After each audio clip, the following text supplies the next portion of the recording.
ناظرین السلام علیکم۔ پروگرام پیغام سحر میں آپ کا استقبال ہے۔ آئیے سحر کے ان روحانی لمحات میں ہم عرفان الہی سے لبریز امام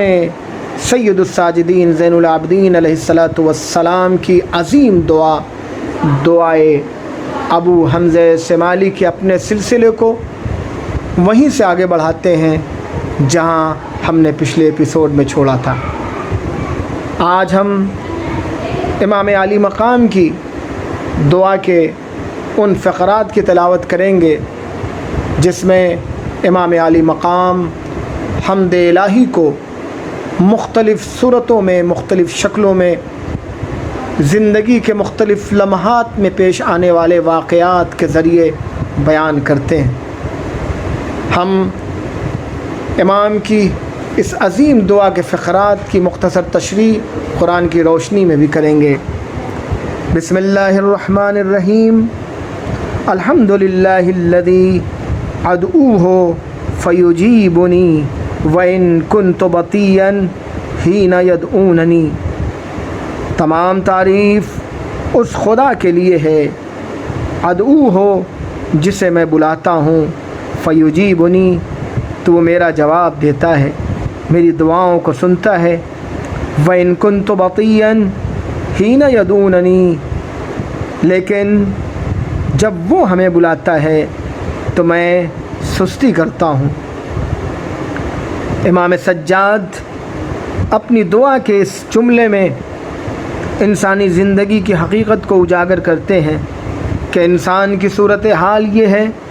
کہ وہ اپنے ہر چھوٹے بڑے معاملات کے لیے خدا کو بلاتا ہے، اور کیوں نہ بلائے، اس لیے کہ خود خدا نے اس سے کہا ہے، وقال ربکم ادعونی استجب لکم، تم مجھے بلاؤ میں تمہارا جواب دوں گا، تمہاری دعاؤں کو سنوں گا۔ لیکن ضرورت اس بات کی تھی کہ انسان اپنے معبود کے اس احسان کو یاد کرتے ہوئے وہ بھی خدا کی آواز پر لبیک کہتا، جیسا کہ قرآن نے کہا، استجیبوا للہ وللرسول اذا دعاکم لما یحییکم، جب خدا اور اس کا رسول تمہیں زندگی کے لیے بلائیں تو تم اس کی طرف لبیک کہو۔ یقیناً خدا کے تمام احکام ہماری زندگی ہیں، ہماری زندگی کی دلیل ہیں، لیکن افسوس یہ ہے کہ خدا ہمیں بلاتا رہتا ہے، چاہے وہ صبح کی نماز کے لیے ہو، ہم بستر نرم چھوڑنے کو تیار نہیں ہیں، دوپہر کے وقت ہو، ہم اپنے کام میں مشغول رہتے ہیں، شام میں ہو اس وقت بھی ہم، مغربین میں بھی ہم دیر لگاتے ہیں۔ اسی طرح اگر خدا نے ہم سے یہ کہا ہے کہ ہم ماہ رمضان میں صرف چند گھنٹوں کے لیے اپنی جائز لذتوں سے ہاتھ روک لیں اور اس میں بھی ہمارا فائدہ ہے، لعلکم تتقون، شاید کہ تم پرہیزگار بن جاؤ، مگر انسان 11 مہینے پوری صحت گزارنے کے ساتھ ماہ رمضان آتے ہی اپنے کو مختلف طرح سے بیمار سمجھ لیتا ہے، اور اس فریضہ الہی سے جو خود انسانی زندگی کے لیے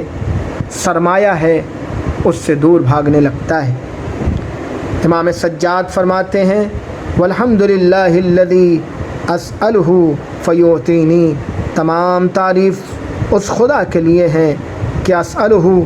میں اس سے جب مانگتا ہوں، فیعطینی تو وہ مجھے دیتا ہے، وإن کنت بخیلا،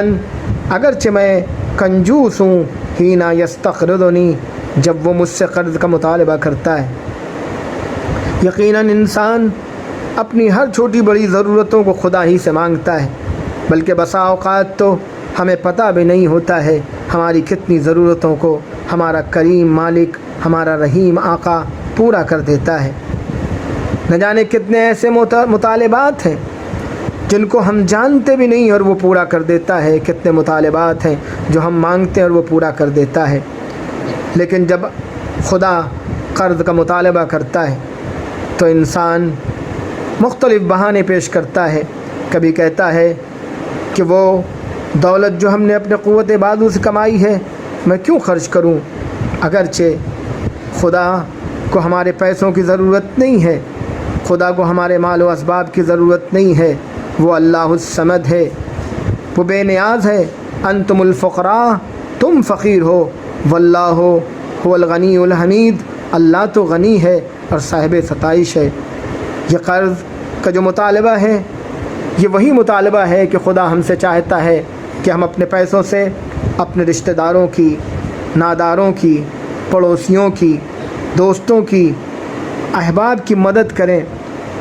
یہ اور بات ہے کہ ہم مدد تو کرتے ہیں اپنے رشتہ داروں کی، ہم مدد تو کرتے ہیں اپنے پڑوسیوں کی، ہم مدد تو کرتے ہیں اپنے جیسے انسانوں کی، لیکن خدا اس کو اپنے لیے قرض قرار دیتا ہے، جیسا کہ سورہ بقرہ کی آیت نمبر 245 میں کہا جا رہا ہے، من ذا الذی یقرض اللہ قرضا حسنا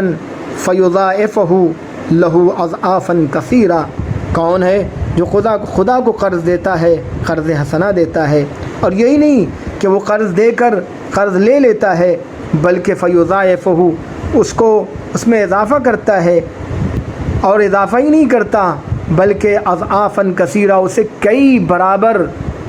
برابر اسے واپس کرتا ہے۔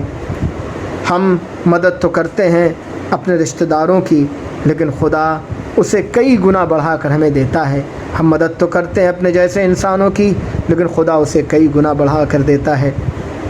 کیسا کریم مالک ہے! اور اس کے بعد بھی انسان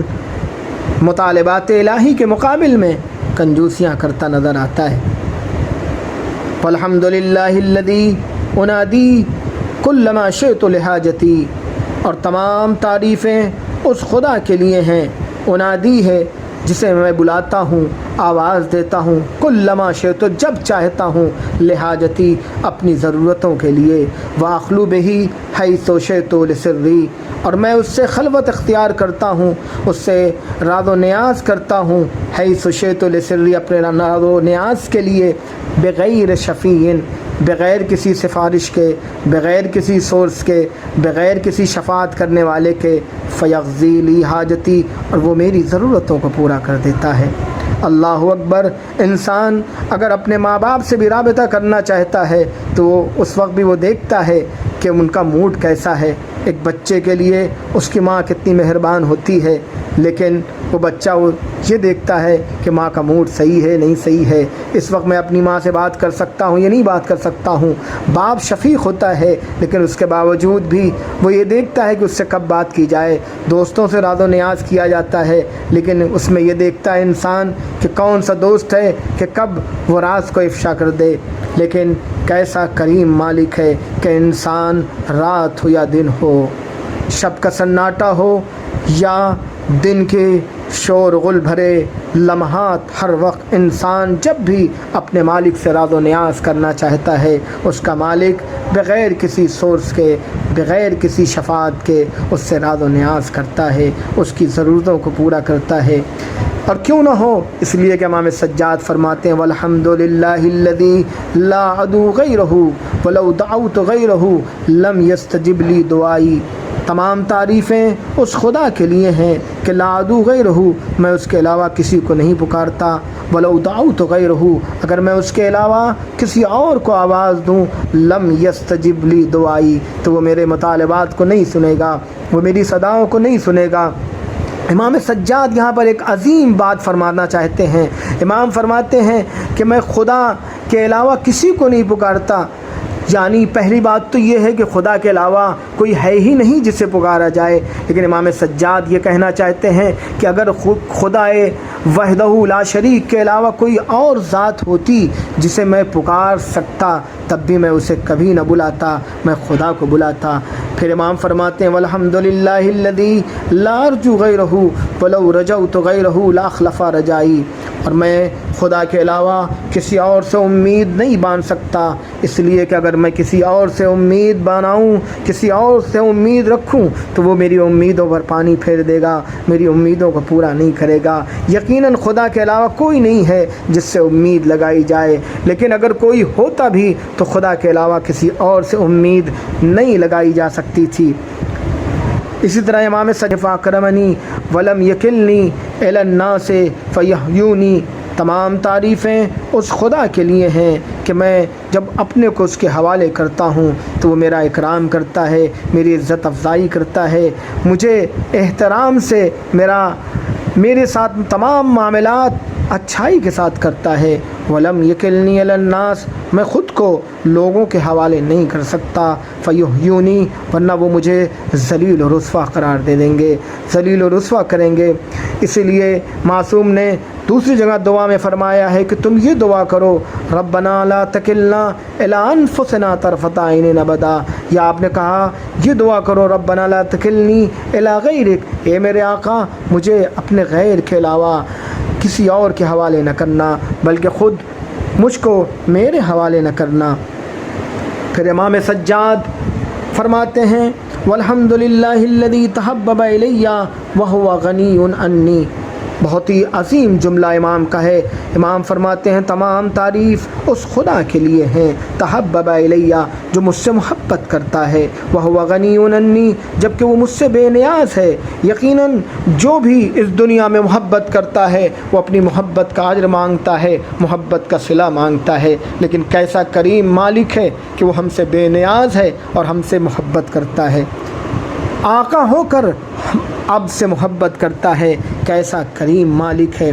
والحمد للہ الذی یعلم عنی کانی لا ذنب لی، اور تمام تعریف اس خدا کے لیے ہیں، اس مالک کے لیے ہیں کہ یعلم عنی، جو مجھ سے حلم سے کام لیتا ہے، میرے تمام معاملات میں، میری تمام زیادتیوں میں، میری تمام نافرمانیوں میں وہ برداشت کرتا ہے، حلم سے کام لیتا ہے، تحمل سے کام لیتا ہے، اس طرح تحمل سے کام لیتا ہے کانی لا ذنب لی، جیسا کہ میں نے کوئی گناہ کیا ہی نہیں ہے، جیسا کہ میں نے کوئی نافرمانی کی ہی نہیں ہے۔ ہم انسان نافرمانی کرتے رہتے ہیں، بارگاہ الہی میں اس کی نافرمانیاں کرتے رہتے ہیں، لیکن نہ اس کی نعمتوں میں کوئی فرق آتا ہے، نہ اس کے کرم میں کوئی فرق آتا ہے۔ کیسا کریم ہے، کیسا رحیم ہے ہمارا مالک کہ جو ہمارے تمام غلطیوں کو نظر انداز کرتا رہتا ہے، اور کیوں نہ وہ نظر انداز کرے، اس لیے کہ اس نے خود کہا ہے ہم سے فَلْيَعْفُوا وَلْيَصْفَحُوا أَلَا تُحِبُّونَ اللَّهَ أَن يَغْفِرَ لَكُمْ، تمہیں چاہیے کہ تم ایک دوسرے کو معاف کرو، ایک دوسرے سے چشپوشی سے کام لو، کیا تم نہیں چاہتے کہ اللہ تمہیں معاف کر دے؟ تو جو ہم سے یہ مطالبہ کرتا ہو کہ تم اپنے جیسے انسانوں کی غلطیوں کو معاف کرو، اس لیے کہ ہم تمہاری غلطیوں کو معاف کر لیں گے۔ اسی لیے پروردگار خود ہم سے کہتا ہے کہ ہم لوگوں کی غلطیوں کو نظر انداز کرتے جائیں، تاکہ ہم خود خدا سے کہہ سکیں کہ ہم نے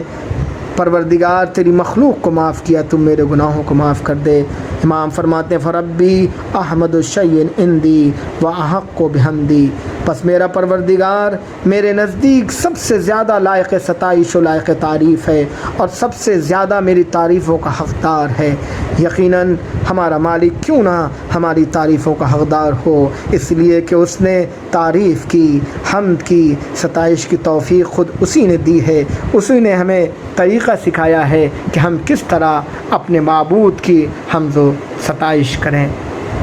ناظرین، اب ہمیں دیجیے اجازت، خدا حافظ، والسلام علیکم ورحمۃ اللہ وبرکاتہ۔